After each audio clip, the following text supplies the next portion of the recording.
Right, hello everyone. Here we're back for another tutorial here, hole number 3, Master Division.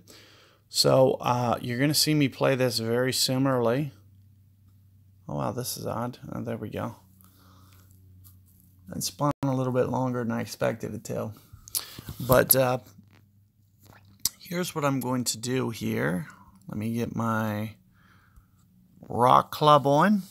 We're going to play very similarly to what you saw me do last time. That's going to pretty much be my method for this hole. Now, in terms of, the spin that I used, that's what I'm going to suggest, especially for this Masters wind, as being, the best spin applicable. And keep in mind, the only reason that I can even do the spin that I'm doing is because it is Masters. And a very strong wind and pointed to the left. So had it not been very angled towards the left, I couldn't even apply this spin otherwise. So, I don't want you to get in the mind spot. You always have to play the setup.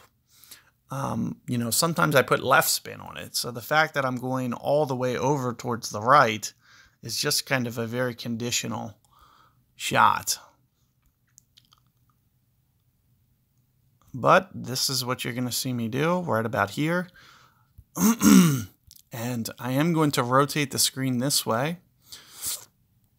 It should hopefully be a little bit more favorable for ring play. So there's 10 rings there.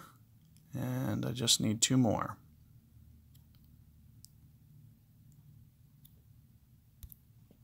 So 12 rings here. Let's try this. Perfect ball.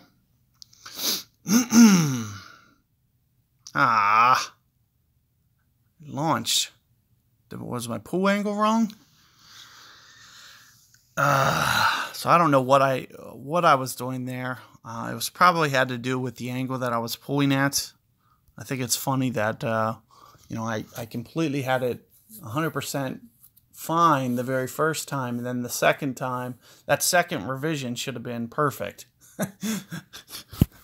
So it's kind of a funny thing that happened there. However, there is a situation where you could wind up where I just did. Now, why does it land that long? I have no idea. I mean, we're talking the neighborhood of 4 rings.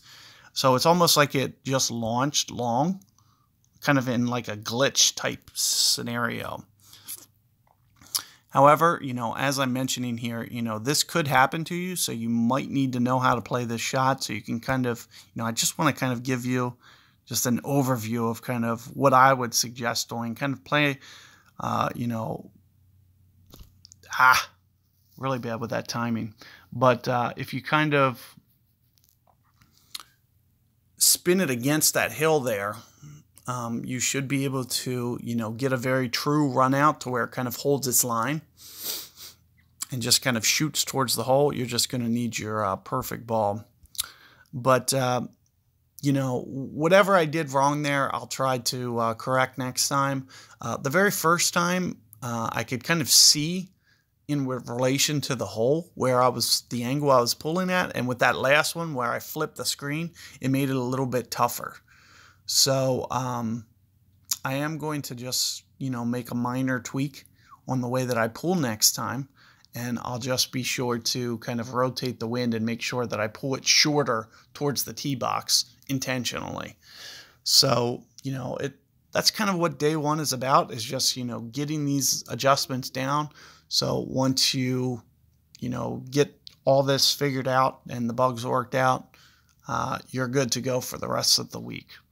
So what most other guys will do is, they'll just say, oh, I can't do it, and just give up. So especially with the recording here, you always have that video as a reference as to what went wrong, and you can go back and reflect on it and to make sure that you don't do it again. So good luck with that 3rd hole, guys, and see you guys on hole 4 coming up.